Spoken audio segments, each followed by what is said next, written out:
Assalamualaikum warahmatullahi wabarakatuh. Tribuners, jumpa kembali dengan saya Insolihin, pemimpin redaksi harian Tribun Medan dan tribunmedan.com dalam acara kita Ngopi Sore. Ngopi Sore edisi hari ini terasa sangat spesial karena saya bergerak sekitar 4 jam dari kota Medan di kota Tanjung Balai. Hari ini juga spesial, saya berjumpa langsung dengan Bapak Haji Waris Thalib. Kalau bagi saya Tribuners, beliau ini Pak Ustadz ini. Beliau adalah satu di antara calon wali kota yang akan berlaga pada Pilkada 2024 ini. Sekaligus beliau adalah wali kota Tanjung Balai yang hari ini sedang cuti karena mengikuti masa kampanye. Sudah bersama saya Pak Waris. Siap. Sehat Pak? Sehat, alhamdulillah. Alhamdulillah. Beliau Tribuners tadi malam habis Debat adu gagasan dengan dua pasangan calon lainnya di Hotel Singgi tadi malam ya. Siap. Pak Waris ya. Sudah adu gagasan, sudah berlaga lah Pak ya. Iya. Tadi malam Enggak berlaga-laga kalah. tentu Tribuners juga menyimak tayangan itu di YouTube-nya KPU Tanjung Balai. Siap. Pak Waris, hari ini kita jumpa di daerah apa ini Pak? Ini bagus sekali rasanya. Jadi kalau Tribuners melihat di belakang saya itu ada perahu-perahu nelayan, lalu ada tempat yang khusus dan punya historical bagus bagi masyarakat Tanjung Balai. Pak Waris, ini lokasi apa sih tempat kita berjumpa di Ngopi Sore ini, Pak Waris? Baik, bismillahirrahmanirrahim. Assalamualaikum warahmatullahi wabarakatuh. Salam sejahtera bagi kita semua. Syukur alhamdulillah hari ini saya kedatangan tamu dari Tribun Medan datang ke Tanjung Balai. Secara kebetulan saya lagi jalan-jalan melihat pembuatan masjid terapung. Jadi dalam kaitannya hal ini, kalau ada tamu yang mempertanyakan hal-hal yang kaitannya kondisi kota Tanjung Balai, maka ini kita berada di salah satu cagar budaya yang di bawah naungan leading sektornya adalah Dinas Pendidikan dan Kebudayaan. Menurut sejarah, ini Balai di ujung Tanjung ini bagi raja-raja Melayu yang dulu pernah ada istana di kota Tanjung Balai, Istana 1, Istana 2, Istana 3 yang sekarang sudah rata dengan tanah. Tetapi kita komitmen bagaimana melestarikan. Orang yang besar adalah orang yang hargai nilai-nilai sejarah. Maka alhamdulillah Istana 1 seperti Istana Indra Sakti namanya dulu. Sekarang bersama pemerintah Provinsi Sumatera Utara membangun replikanya dan sudah selesai. Dan sekarang sudah ditempati demi untuk penyelamatan. Cagar budaya ya Cagar Pak? budaya. Menunggu proses penyerahan dari pemerintah Provinsi Sumatera Utara ke pemerintah Kota Tanjung Balai yang menjadi bukti sejarah bahwa dulu ada Istana Raja Melayu. Dan ini bumi Melayu. Kondisinya Tanjung Balai ini secara geografis adalah luasnya 60 kilo persegi, 6 kecamatan, 31 kelurahan, 187 lingkungan, dan penduduknya lebih kurang 183.000 jiwa. Kemudian saya kebetulan dilantik menjadi wakil wali kota di Februari 2021. Akhirnya lebih kurang 2 bulan saya harus diangkat menjadi pelaksana tugas wali kota. Dan di Agustus 2022 dipenitipkan menjadi wali kota. Melihat kondisi 2021, Balai di ujung Tanjung ini kondisinya sangat memprihatinkan.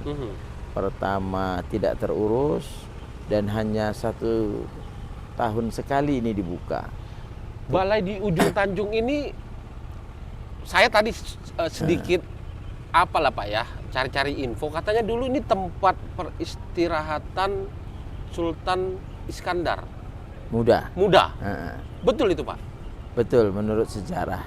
Yang makamnya di Banda Aceh. Oke. yang wafatnya di tanggal 27 Desember. Maka itu diambil sebagai hari jadinya kota Tanjung Tanjung Balai. Balai. Iya, maka setiap tanggal 27 Desember di Tanjung Balai ada sidang paripurna DPRD untuk memperingati hari jadi kota Tanjung Balai yang Desember yang akan datang itu usianya ke 404 tahun. 404 tahun. Iya, usia Ini Tanjung Balai. kota tua ya Pak ya? Betul. Berarti nomor 2 lah setelah Iya. Medan ya? Nomor 2 setelah Medan ya? Betul. Medan 438 atau 39 gitu ya.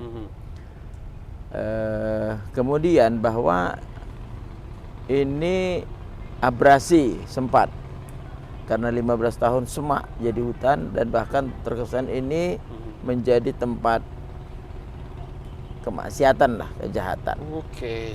oleh anak-anak kita lah ya barangkali. Tapi alhamdulillah demi untuk penyelamatan aset cagar budaya sekaligus menghilangkan kekumuhan dan juga Biar nggak dipakai tempat negatif tadi iya, Pak ya? kejahatan-kejahatan. Alhamdulillah awalnya ini kita dengan cara swadaya gotong royong, pelan-pelan bekerja sama dan sama-sama bekerja, baik pada masyarakat, para potensi lainnya kita ajak gotong royong.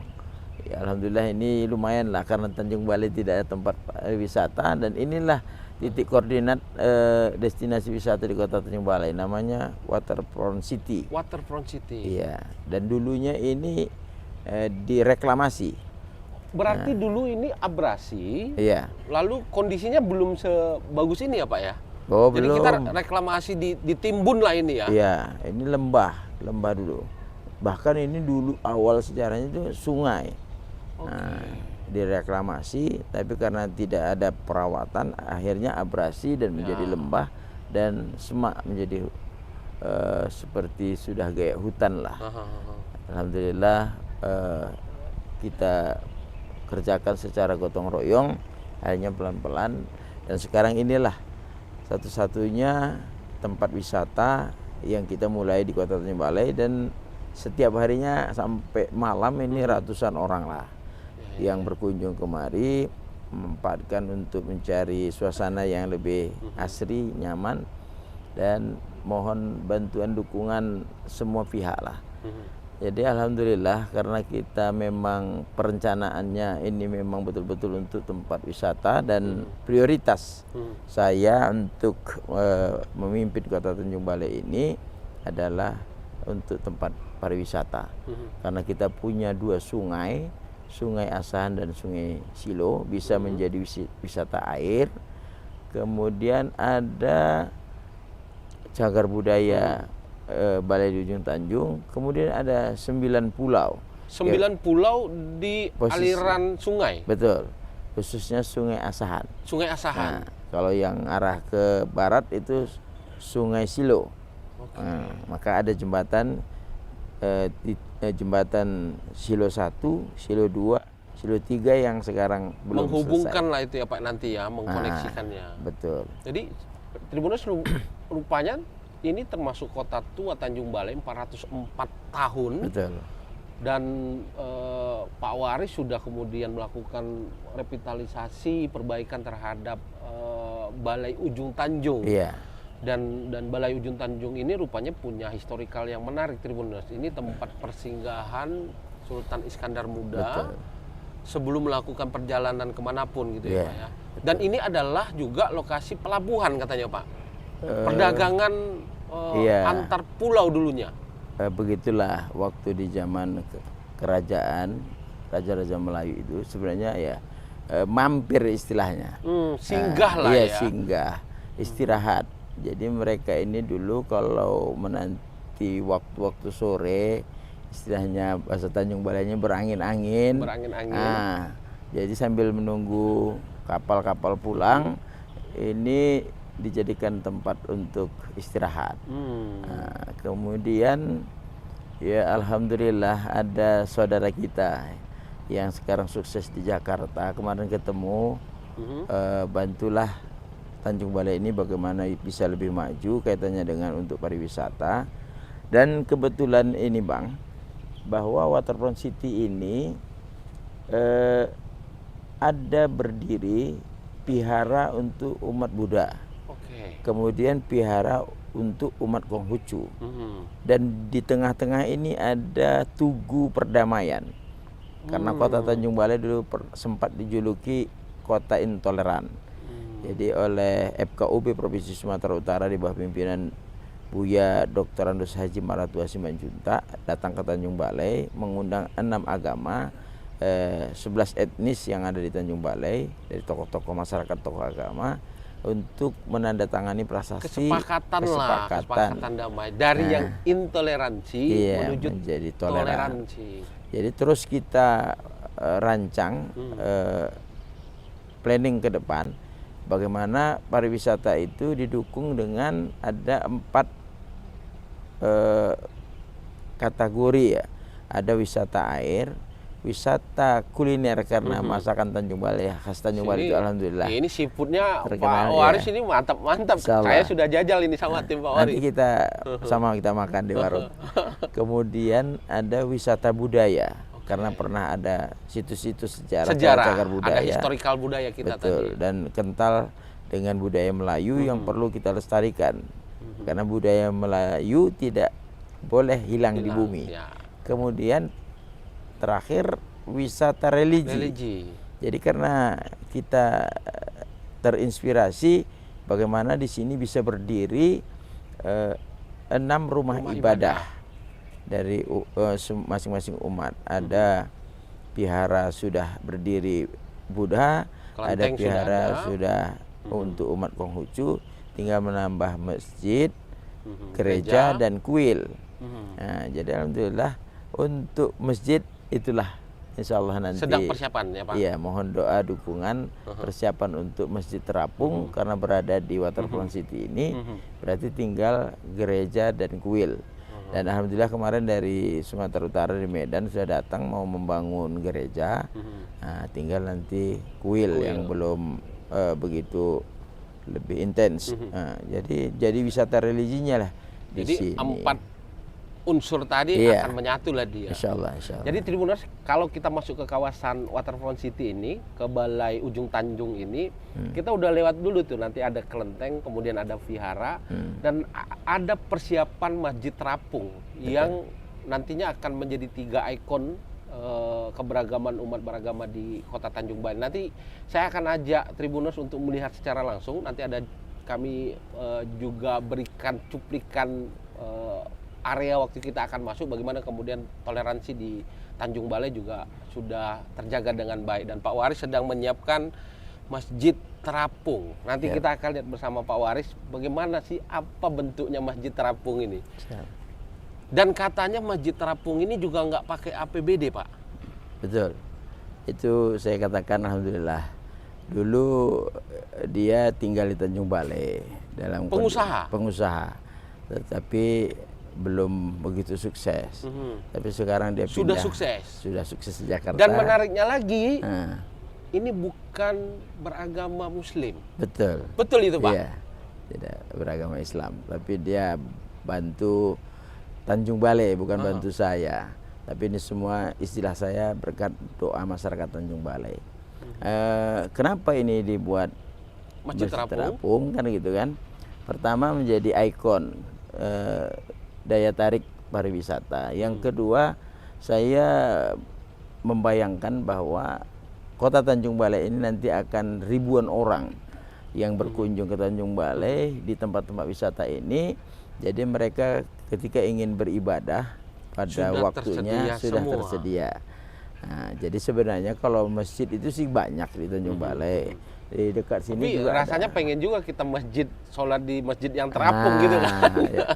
Jadi orang-orang tamu yang datang itu sudah nggak sulit lagi nanti bisa mampir untuk melaksanakan sholat di Masjid Terapung ini. Kemudian nanti harapan kita bagi para investor bisa membantu Tanjung Balai. Saya kepingin ada restoran terapung. Nah, jadi adanya Masjid Terapung, restoran terapung. Yang penting Bapak Ibu jangan sempat terapung. Jangan sampai Bapak Ibunya yang terapung. Jadi ini jadi satu kesatuan. Ada tadi seperti Pak Waris bilang ada ada pariwisata, religi, Betul. ada histori, Iya. kemudian ada juga kuliner nanti. Jadi kuliner itu saya berharap di restoran terapung itulah kuliner itu. Dan kita pernah ada sejarah Pulau Simardan.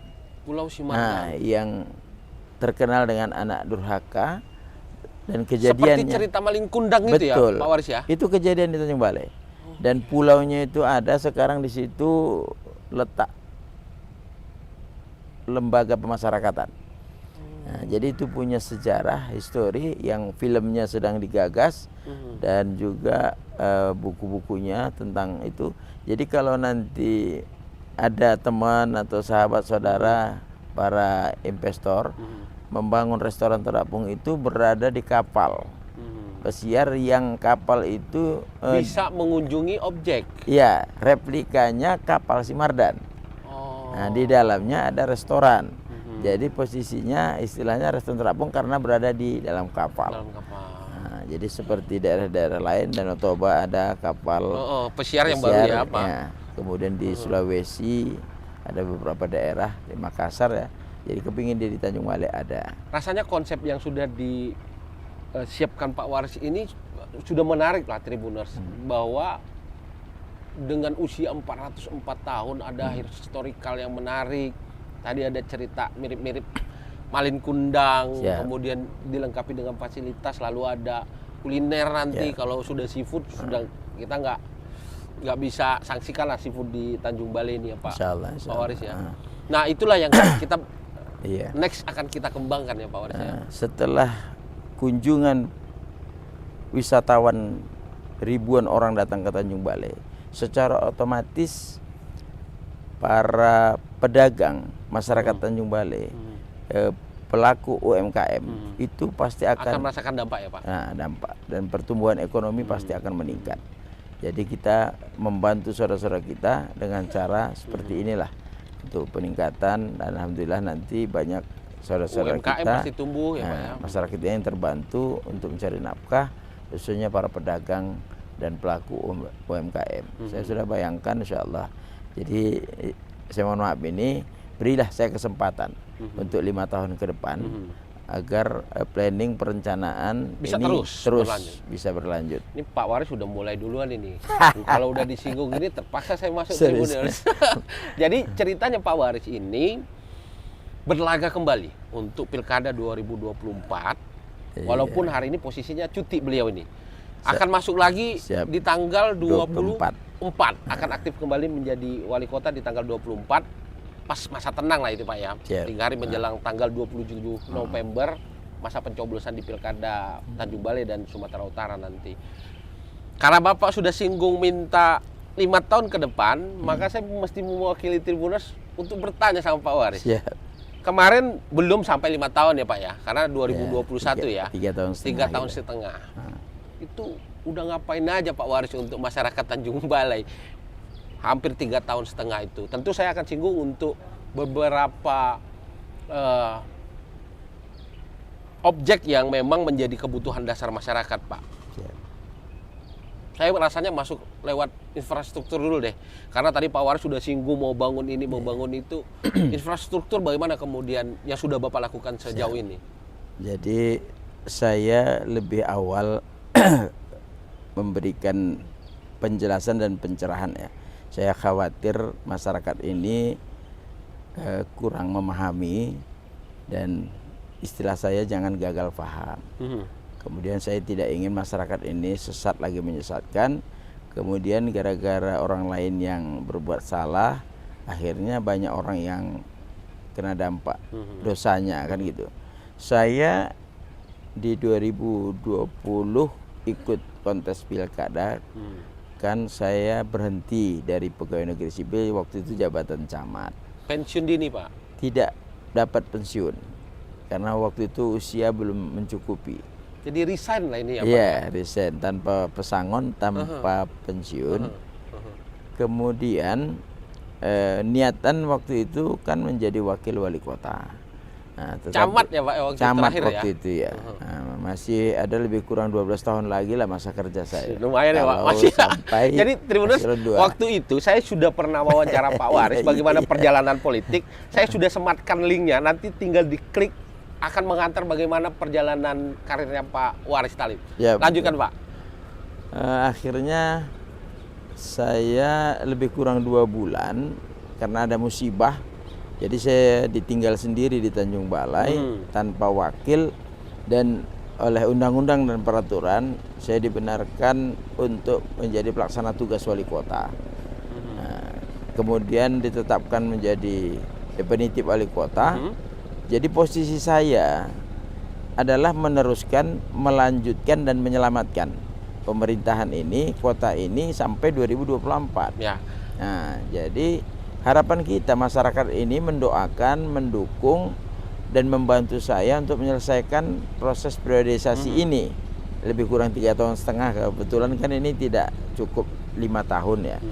Nah, jadi banyak saudara-saudara kita yang kurang paham lah bahwa saya ini sebenarnya bukan tidak mau dituntut, bukan tidak mau dikritik, tapi saya lebih berharap didoakan, didukung, dibantu untuk menyelesaikan priorisasi ini. Bukan untuk ya biasalah kalau dunia politik mungkin ya kan, dunia masyarakat kan lah gitu ya Pak ya. Banyak yang berharap banyak mungkin ya, karena tidak kita salahkan dan tidak kita apa, tetapi ya kita pahami dan maklumi. Tetapi kalaupun mau faktor, mau keinginan saya menjadi wali kota, ini tunggu di 2025-2030. Kenapa saya punya keinginan untuk mencalon kembali jadi wali kota? Kalau dulu kan mencalon kalau jadi wakil wali dulu kota. Karena ada peristiwa Bapak yang wakil, kemudian PLT dan definitif. Betul. Ancang-ancangnya dulu wakil kan gitu Pak ya, tiba-tiba menjadi wali kota. Betul. Berkala itu kita kira. Program sudah jalan tapi belum rampung maksimal Pak ya. Makanya saya sesuai dengan pertanyaan tadi, kalau infrastruktur dalam kurun waktu 2021-2024 ini paling tidak, karena jalan di Kota Tanjung Balai ini rata-rata ya secara umum hancur. Nah, Kondisi kondisinya rusak di 2021. Jadi alhamdulillah dengan berbagai upaya, dengan keterbatasan anggaran, kita berharap dari APBD Kota Tanjung Balai, APBD Provinsi Sumatera Utara dan APBN dari pusat, itulah berupaya-upaya. Alhamdulillah ada paling tidak 15 jalan besar yang kita selamatkan, dari mulai Pematang Pasir, Sipuri-Puri, Pasar Baru, Kampung Baru, Imam Bonjol, Tengku Umar, Sriwijaya, PT Timur Jaya, Anwar Idris, Husni Tamrin, Abdurrahman, kemudian M Nur, dan Jalan Lingkar Selatan, dan kemudian ada Selat Lancang namanya, itu terselamatkan alhamdulillah. Dan ditambah dengan jalan-jalan kecil yang pasti di atas 100 jalan dapat terbangun. Jadi lingkungan dan jalan kota itu bisa alhamdulillah terselamatkan. Dari 2020, saya cerita ini 2021-2024. Kemudian karena komitmen kita untuk dunia kesehatan, setelah kita berharap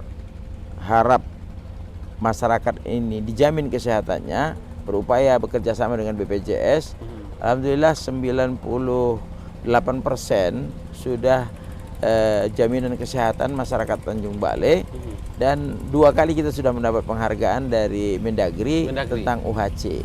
Nah, kemudian bukan sekedar itu saja, tetapi di rumah sakit umum yang usianya lebih dari 85 tahun itu belum pernah ada bangunan fisik yang sangat memadai, gitu, karena kita sangat memprihatinkan rumah sakit ini, baik dari fisiknya, alkesnya, tenaga kesehatannya. Alhamdulillah sudah ada 2 unit bangunan. Yang pertama di 2023 itu 2 lantai untuk 40 kamar, bisa menampung 80 pasien. Karena kita prihatin dengan ada namanya bangsal untuk beberapa penyakit, itu kondisinya sangat prihatinkan ya Pak. Prihatin.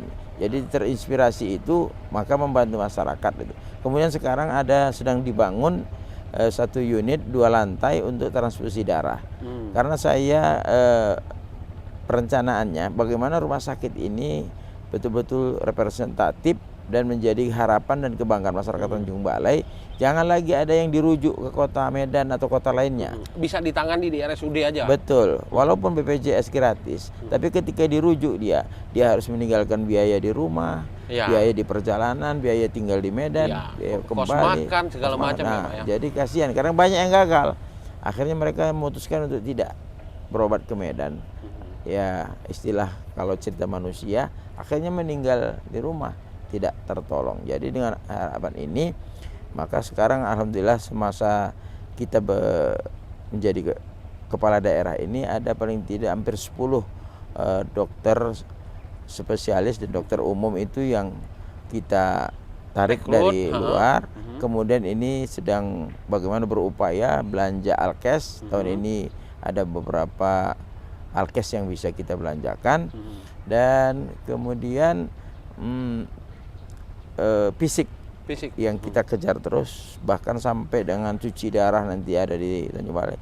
Istilah saya mohon maaf ini, karena terbaiknya nanti rumah sakit ini, jadi kabupaten kota akan berobat kemari. Yang tadinya kita berobat keluar, sekarang kita bisa tarik orang untuk berobat di tempat kita. Bahkan sampai ke Malaysia, karena kita dekat 4 jam dari sini, udah sampai ke Malaysia lewat pelabuhan internasional ini. Selama ini orang Tanjung Balai atau orang Indonesia berobat ke Malaysia, kita coba tarik nih dari Malaysia ke sini di Tanjung Balai. Ya kita kan boleh berharap banyak sama yang Maha Kuasa. Namanya sudah Maha Kuasa. Rasanya ini apa ya Pak? Perencanaan, planning ya. Itu kesehatan. Untuk dunia pendidikan, alhamdulillah beberapa fisik yang selama ini masih perlu untuk direhab, dibangun, apakah dia lab dan lain sebagainya, alhamdulillah dalam kurun waktu 2021 sampai 2024 beberapa sekolah dasar dan sekolah SLTP yang di bawah naungan pemerintah kota sudah dibangun. Kemudian baru kali ini kita perjuangkan untuk bagaimana anak-anak kita bisa melanjutkan sekolah, diberi bantuan beasiswa yang selama ini tidak ada. Sudah ada coverage beasiswa ya dan Pak? Insentif untuk tenaga guru baru beberapa tingkatan dari PAUD dan nanti TK, SD dan SLTP. Makanya berilah kesempatan saya untuk bisa, istilah saya, bahagiakanlah orang lain, maka kita akan dibahagiakan Tuhan. Berbuat baiklah kepada orang lain, pasti kita akan diberi kebaikan kepada Yang Maha Kuasa. Maka semua ini adalah bernilai ibadah, termasuk pariwisata ini. Kan ini adalah merupakan kebahagiaan generasi kita, masyarakat kita. Kemudian sekolah juga demikian. Infrastruktur sudah, kesehatan sudah, pendidikan sudah, dan pariwisata sudah, kemudian air bersih. Nah, air bersih ini menjadi penderitaan masyarakat. Ini kalau air bersih, ini sekalian curhat sama Pak Wali. Siap. Jadi kami mandi di hotel Pak. Sabun nggak ada busanya rasanya Pak. Airnya oke, tapi mungkin ada payau gitu Pak ya. Mungkin apa perencanaan ke depan yang sedang Pak Waris siapkan untuk air bersih ini? Jujur saja, sebenarnya PDAM Tirta Kualo namanya ya. Tirta Kualo. Perusahaan daerah ini ya sudah lama berdiri lah ya, paling tidak berapa puluh tahun. Sebenarnya kalau dilihat dari proses operasionalnya, air yang diambil dari sungai ini adalah gratis, tidak bayar. Yang kedua, pelanggan itu di atas 24.000 pelanggan untuk Kota Tanjung Balai. Jadi dari hasil tarif air yang tarif dasar air bersih ya Pak. Untuk ini sudah cukup kaya. PDAM. Tapi saat ini sangat-sangat memprihatinkan, di mana karyawannya tidak dapat gaji atau honor atau upah hampir 6 atau 7 bulan. Kemudian asetnya itu sudah tua semua. Kemudian lagi operasionalnya untuk mobil tangki saja tidak punya. Jadi kita lihat kondisi ini, baik sumber daya manusianya dan anggaran yang sangat terbatas, maka kita ambil keputusan bahwa ini kita minta bantuan kepada KSO Tirta Nadi Medan. Karena saya belajar ada 6 daerah yang kerjasama dengan KSO, itu mereka alhamdulillah sukses. Sudah positif? Sudah positif. Makanya kita ambil. Ada beberapa hal yang menarik ketika kita kerjasama dengan KSO. Walaupun berita miringnya mereka berharap karyawan yang hampir 300 orang ini kalau menurut KSO ini cukup 50 sampai 70 orang. Jadi perampingan. Iya, perampingan. Tapi perampingan ini kita kan punya kebijakan. Kalaupun nanti di uji kompetensi, asesmen, mungkin diambil 50 atau 70 karyawan. Sisanya menurut mereka akan diberhentikan, dirumahkan. Padahal tak segampang itu dan tak seperti itu. Kita kan bisa subsidi dari APBD untuk menyelamatkan karyawan ini. Ada pola-pola lain yang bisa kebijakan-kebijakan. Kita kan manusiawi ya kan. Tetapi yang menarik adalah KSO ini bekerja sudah menggunakan IT. Bisa melihat dari tenaga operator itu pipa yang bocor di lapangan, pasangan gelap, kemudian pencurian air, kemudian lagi ada yang karyawan nakal mengkutip rekening, bayaran itu bisa diterima dari pelanggan tapi tidak masuk ke... Ini sistem ini yang akan diperbaiki ya. Pak ya. Kemudian kita kan butuh paling tidak 5 WTP lagi untuk bisa memenuhi masyarakat Tanjung Balai jadi pelanggan dari 6 kecamatan ini. Maka kita sekarang yang ada ini 6 WTP ini di masa saya itu ada 1 tambahan WTP ya kan. Tapi kita masih butuh 5 WTP lagi, minimal 3 gitu baru itu. Jadi itu dananya bukan sedikit. Jadi kalau kita pada-padai namanya itu tidak akan mampu. Tidak akan cukup ya Pak ya. Ya, maka dengan kerjasama dengan KSO kita dapat bantuan subsidi dari pemerintah Provinsi Sumatera Utara atau dari Perpamsi. Nah, itu akan bantu Kota Tanjung Balai. Jadi istilah menyelamatkan dan membahagiakan masyarakat itu lewat itulah. Jadi jangan dulu berpikir yang miring atau negatif, tapi niat nawa itu kita memang adalah yang baik. Nah, itu untuk air bersih dan yang lain-lain. Tapi saya jujur saja Bang, istilahnya saya mohon maaf. Saya mulai membangun Tanjung Balai ini diawali dari membangun agama.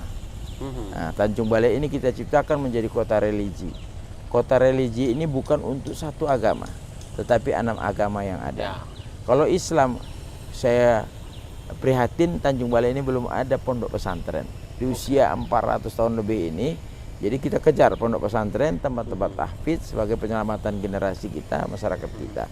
Kemudian yang agama yang non-muslim, saya harapkan mereka ada bangunan sekolah-sekolah minggu. Sekolah-sekolah pendidikan. Dan alhamdulillah sekolah minggu ini seperti dekat kita ini ada yang sudah saya letakkan batu pertama, ada yang sudah saya resmikan, ada yang sudah belajar.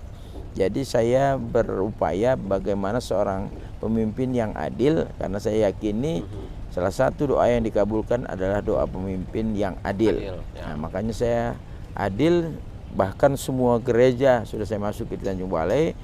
Hampir semua pihara sudah saya masuki untuk kegiatan-kegiatan yang membedakan, semua kan saudara kita, anak cucu Nabi Adam istilah saya.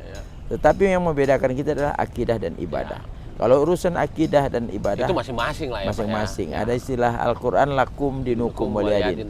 Agamamu untukmu dan agama kami urus masing-masing. Tetapi ada moderasi beragama, berikan kebebasan. Termasuk memberikan mereka peluang untuk menjalankan ibadah tadi Pak ya. Ya. Minimal potret kecilnya saya lihat di Balai Ujung Tanjung ini, Tribuners, Pak Wali punya komitmen untuk kemudian paling tidak semua agama punya tempat ibadah di kawasan ini. Insyaallah, ya. Artinya semua disamaratakan, ada peluang yang sama bagi masyarakat untuk menjalankan ibadah di sini. Jadi Jin Bang, maka program ini ada yang sudah dikerjakan, ada yang sedang dikerjakan dan akan dikerjakan. Yang sedang dan akan inilah saya berharap bisa dilanjutkan, dituntaskan, paling tidak berilah kesempatan 5 tahun ke depan. Nah, itu kira-kira semuanya akan bisa berjalan dan saya modalnya keyakinan. Walaupun kata orang tidak mungkin, termasuk Masjid Terapung ini ada yang mengatakan ini bohong dan tidak mungkin, tapi kenyataannya bagi Tuhan tidak ada yang tidak mungkin, semuanya mungkin jika memang dikehendaki. Tapi rasanya kalau niat baik itu pasti ada jalan. Insya Allah. Tuhan kasih jalan ya, Pak Waris ya. Mudah-mudahan. Tribuners, ini menarik sekali diskusi dan bincang di Kopi Sore dengan Pak Waris, tapi saya ingatkan Tribuners untuk terus mengupdate informasi terkini kami melalui 2 platform yang kami sediakan. Ada harian Tribun Medan yang terbit setiap hari, lalu ada tribunmedan.com yang mengupdate detik per detik informasi terkini terkait berbagai informasi yang terjadi di Sumatera Utara dan Indonesia bahkan internasional. Kalau kita lihat nih Pak Waris, nih ada banyak turis yang datang. Oh iya.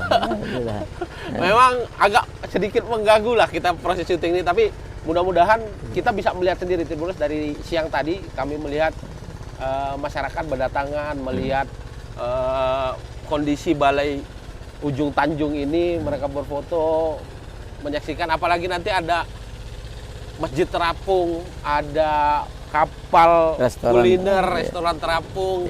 Rasanya akan menjadi nilai tambah lah untuk pariwisata di Kota Tanjung Balai. Dan berharap kita Pak, masyarakat juga merasakan, UMKM bisa tumbuh, masyarakat sekitar juga bisa merasakan dampak ekonomi dari tadi perencanaan yang sudah Pak Waris siapkan itu.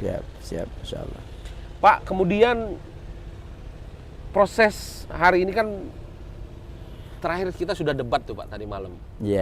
Menuju ke tanggal 27 November mendatang, kegiatan apa yang hari ini dilakukan Pak? Kan proses cuti nih, jadi kepala daerah. Bagaimana kemudian mengatur masa kampanye itu untuk bertemu masyarakat Pak? Alhamdulillah. Perlu diketahui, saya punya prinsip jati diri, tidak ada istilah saya lawan. Yang ada semua kawan, bahkan meningkat menjadi sahabat. Makanya saya tetap mengakomodir, mengajak, merangkul, tidak memukul. Merangkul, tidak memukul. Iya, mengajak dan tidak mengejek. Mengajak, tidak mengejek. Karena kita memang istilah wali kota itu adalah pemimpin, pemimpin itu adalah imam, imam itu adalah ulil amri. Maka sosok kepemimpinan itu harus kita kedepankan. Untuk bisa mengendalikan emosi, maka tidak ada musuh, tidak ada lawan, yang ada kawan dan sahabat. Makanya istilahnya debat itu pun saya punya pemikiran bahwa itu bukan adu jotos, adu argumen, tapi adu kompetensi dan adu program. Bagaimana 5 tahun ke depan. Itu yang kita sampaikan. Makanya jika pun mereka mempertanyakan dari kinerja ataupun program ke depan, yang kita sampaikan adalah seperti itu. Kemudian bahwa saya sampaikan, karena kami di Tanjung Balai ini kan ada 3 pasangan calon ya. Yang 2 pasangan calon itu jika ke depan kami terpilih, saya punya keyakinan saya yang terpilih di 27 November yang akan Bapak datang. nomor berapa ya? 02. 02. Nah, alhamdulillah, warohmah, waris rolel amanah. Dan dari sisi bahasa, warohmah itu artinya adalah kasih sayang. Maka membangun Tanjung Balai ini harus dengan penuh cinta dan kasih sayang bersama masyarakat. Jadi kedepannya saya katakan pasangan 01 dan pasangan 03, saya berharap setelah kami dilantik 10 Februari 2025 yang akan datang, kami ajak untuk duduk bersama satu meja, diskusi, membicarakan tentang bagaimana Tanjung Balai lebih baik di masa akan datang. Karena saya yakin dan percaya. Jadi Bapak akan merangkul ini? Iya, mengajak. Dan itu sudah saya sampaikan di debat pertama beberapa waktu yang lalu. Karena saya meyakini bahwa semua program dari 3 pasangan calon ini sudah bagus. Nah, cuman karena harus ada pemenangnya, tidak mungkin 3 wali kota yang harus dilatih satu. Jadi yang 2 itu saya tawarkan untuk duduk bersama. Kondisinya program mereka yang mungkin tidak ada di program kami, program 01 dan 03 itu disatukan dengan program 02. Akhirnya nanti dengan kerjasama dan sama-sama bekerja ini pasti Tanjung Balai ini terselamatkan. Nah, itulah yang kita sampaikan kepada potensi, karena mengajak 6 agama, 11 etnis ini dengan tokoh-tokoh masyarakat, tokoh-tokoh agama itu, saya yakin dan percaya jika semuanya nanti memang punya visi misi yang sama, pasti istilah saya nggak ada ragu-ragu, pasti Tanjung Balai ini akan lebih baik di masa akan datang. Tribuners, tadi saya sudah 2 hari di Tanjung Balai, saya sempat riset sedikit, kecil-kecilan, berjumpa masyarakat, berjumpa beberapa pemuda, berjumpa beberapa tokoh. Jadi ada cerita menarik soal bagaimana Pak Waris kemudian memimpin Tanjung Balai saat menjabat wali kota kemarin, bahwa katanya nggak ada transaksi jual beli jabatan katanya Pak. Benarkah itu? Atau hanya orang yang saya temui aja yang nambah-nambahin? Bagaimana kemudian menempatkan orang pada tempatnya tadi?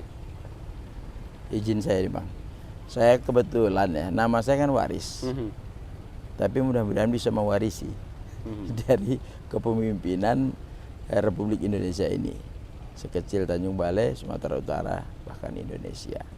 Karena kita tidak boleh meminta yang sedikit sama yang maha kuasa, yang maha kaya. Kita boleh minta. Kalau tak minta kita dikatakan yang kuasa nanti sombong. Sombong pula ya Pak. Kemudian ya alhamdulillah, istilah saya, bagi Tuhan itu tidak ada yang tidak mungkin.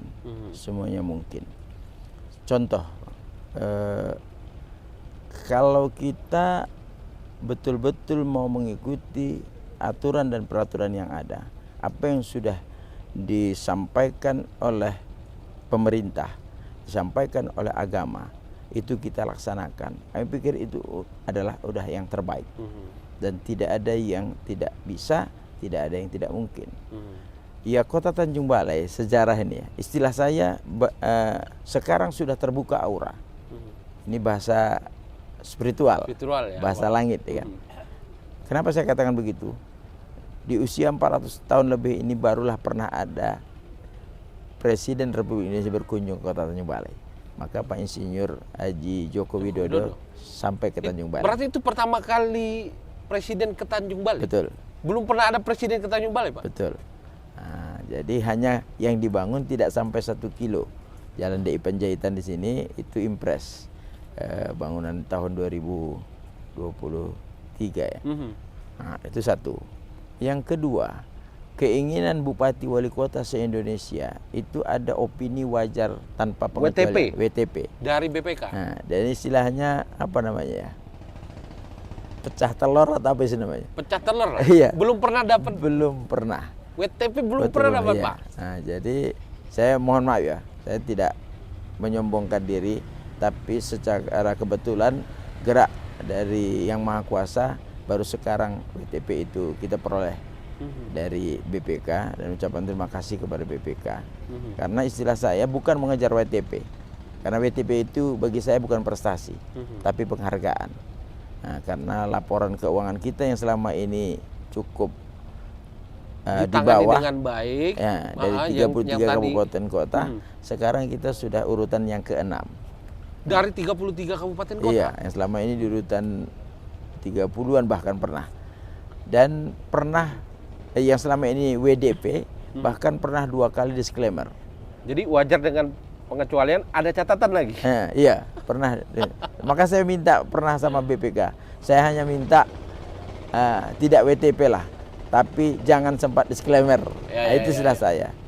Jadi saya ngejar OPD ini Bang, bagaimana mereka kinerja bagus dan semua undang-undang peraturan yang ada itu dikerjakan secara maksimal. Maka tidak mengejar penghargaan. Saya tak ada istilah mengejar penghargaan, tetapi mengejar bagaimana kinerjanya bagus. Syukuri, hargai dan pelihara dengan baik semua pekerjaan itu, pasti penghargaan itu otomatis datang. Itu istilah saya yang sampaikan di apel, di rapat itu saya. Maka saya kejar ini. Ya alhamdulillah, belum pernah kepegawaian Tanjung Balai itu mendapat penghargaan. Langsung BKN pusat itu datang menjadikan BKD atau sekarang BKP SDM kepegawaian Tanjung Balai itu menjadi pilot project percontohan di Indonesia. Bukan Sumatera Utara, Indonesia ya, Pak, ya. Ya, itu satu. Kedua, ada MCP namanya, Inspektorat Baru kali ini kerjasama dengan KPK mendapat penghargaan dari mulai 17 menjadi 9 urutan ke-7. Akhirnya sekarang menurut informasi sudah urutan yang ketiga untuk di Sumatera Utara. Dan Ombudsman, selama ini kita zona kuning, bahkan pernah menjadi zona merah sebelum ini. Alhamdulillah 2023 sudah zona hijau. 2024 ini hari Senin besok. Senin nanti Iya. penerimaan penghargaan. Iya, betul. Untuk zona hijau berikutnya.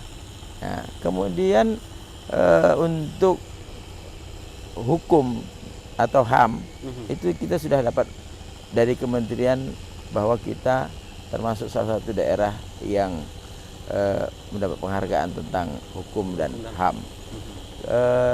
Dan kota layak anak dari Dinas Pemberdayaan. Dan luar biasa untuk pelestarian seni dan budaya, kita baru sejarahnya Kota Tanjung Balai mendapat juara umum di tingkat Provinsi Sumatera Utara untuk Festival Kasidah atau Festival Seni Nasib.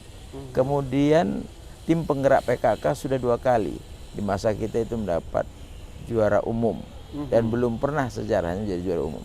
Jadi itu semua anugerah Tuhan lah. Karena kita tidak mengejar penghargaan atau istilahnya kita mengejar kinerja untuk mendapatkan prestasi, tapi ternyata datang sendiri prestasi itu, Pak. Sendiri prestasi itu. Lalu kaitannya dengan tadi ada bayar membayar nggak dengan jabatan itu, Pak?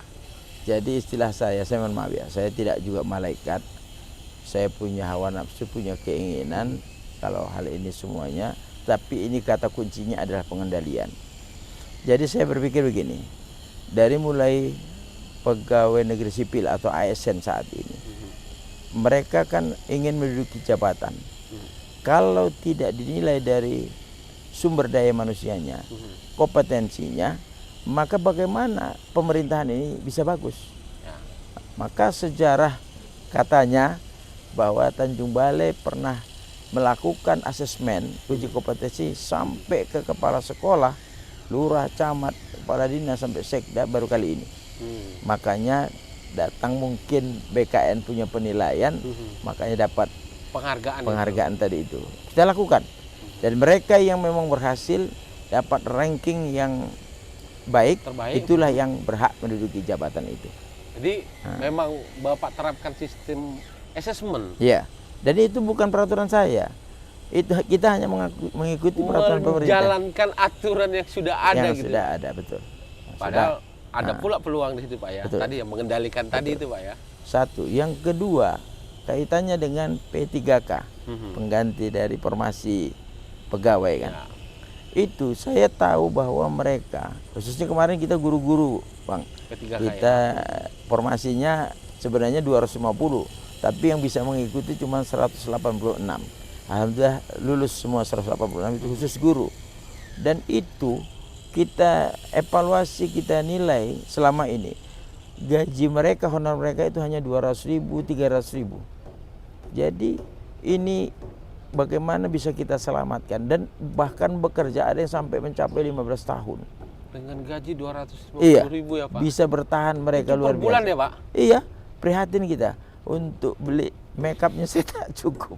Minyak wangi rasanya sebotol aja dapat. Karena mungkin mereka itu mengabdi dan nilainya ibadah dan memang ingin menyelamatkan anak bangsa. Mereka jadi, lakoni lah apa itu, yang Pak, bisa kita berikan? Makanya sebenarnya mereka itu jangan tanyakan apa yang diberikan pemerintah kepada mereka, tapi mereka tanyakan apa yang bisa disumbangkan kepada negara, kan gitu. Jadi dengan kondisi ini, ngapain lagi kita minta uang dengan mereka? Mau dari mana uang mereka?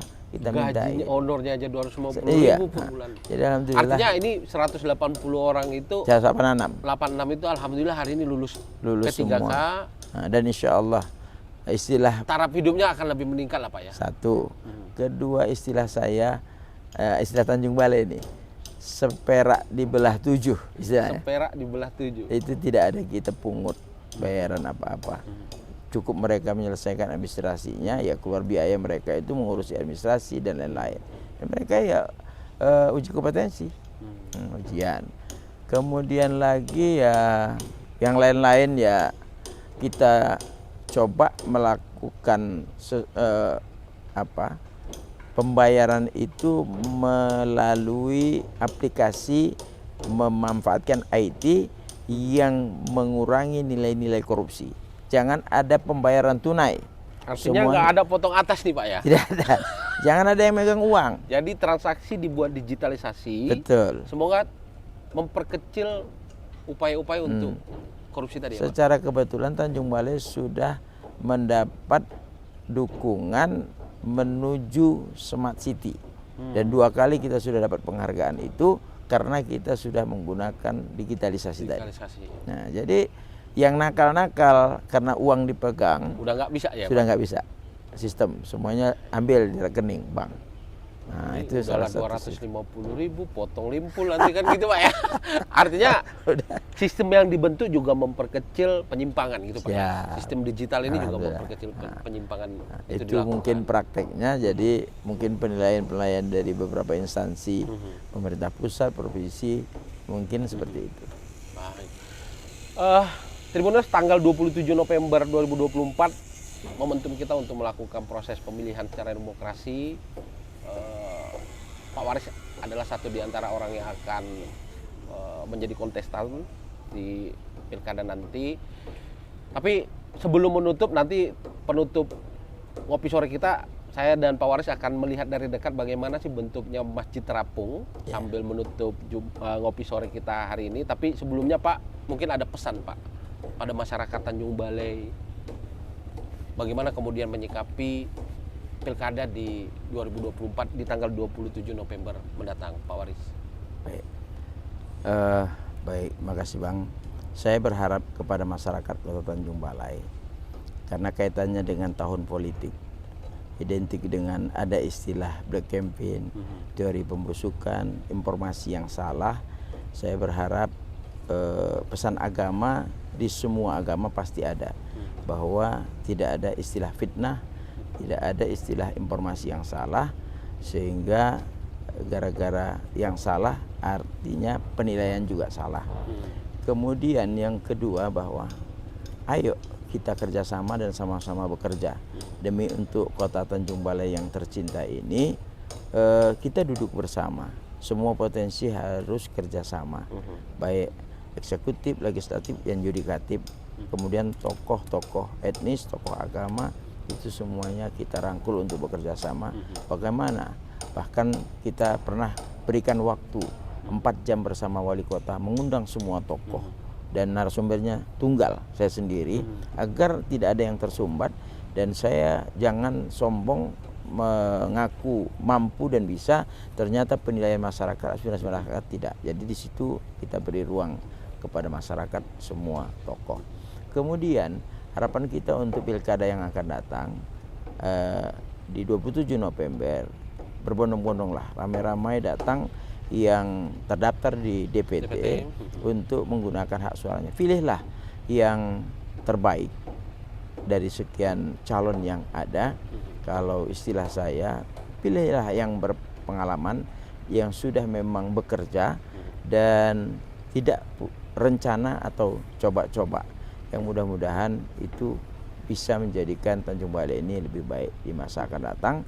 Dan kiranya pilkada di Tanjung Balai bisa berjalan aman, lancar, jujur, adil, dan demokrasi. Semuanya berjalan, tidak punya catatan-catatan yang tidak baik. Dan doa, semuanya itu selipkan doa, baik apapun agama sukunya, selipkan doa. Kekuatan doa itu cukup luar biasa, bisa merubah ketentuan Tuhan. Doa dan sedekah itu bisa merubah.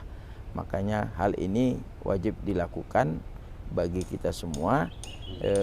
Minimal potensi yang ada itu berikanlah sumbang saran pemikiran.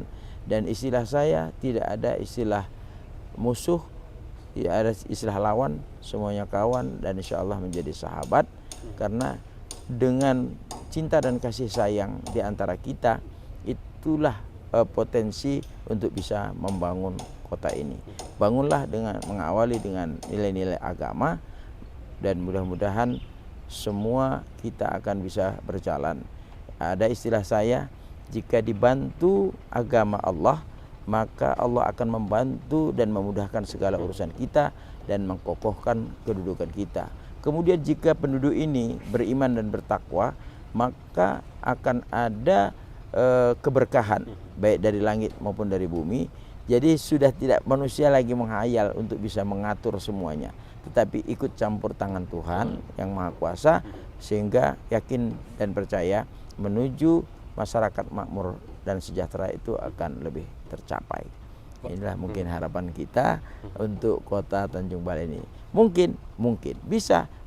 Tidak ada yang tidak mungkin, tidak ada yang tidak bisa apabila kita bekerja sama dan sama-sama bekerja. Dengan pemerintah provinsi, Bapak Gubernur bisa memperhatikan kota Tanjung Balai, kepada Bapak Presiden ikut juga untuk memperhatikan kota Tanjung Balai, dan para investor dengan dana-dana CSR, pasti Tanjung Balai ini sedikit demi sedikit akan bisa berubah kepada yang lebih baik. Baik, Pak Waris, Siap. sambil menutup ngopi sore kita hari ini, Tribuners, saya bersama Pak Waris akan mengunjungi beberapa spot menarik di kawasan Balai Ujung Tanjung. Ayo ikut saya bersama Pak Waris.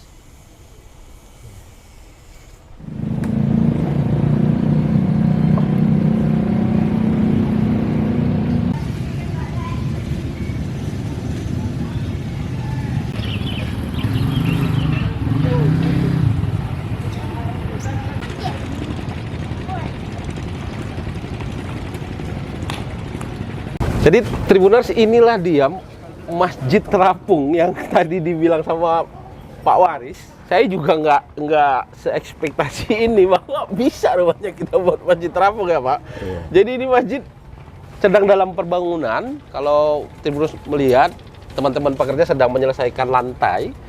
Nanti akan di keramik ya Pak ya, di keramik. Iya. Nah, Jadi di atap, di plafon. Dan desainnya sudah ada lah Pak ya. ya. Desainnya sudah ada. Ada kubahnya, ada 2 menara ini. Ada Rencana. kubah dan 2 menara. Iya.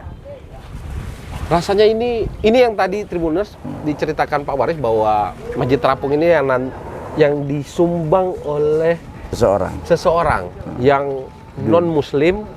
Dulunya masyarakat Tanjung Balai, sekarang sudah sukses tinggal di Jakarta. memberikan dana CSR-nya untuk pembangunan Masjid Terapung.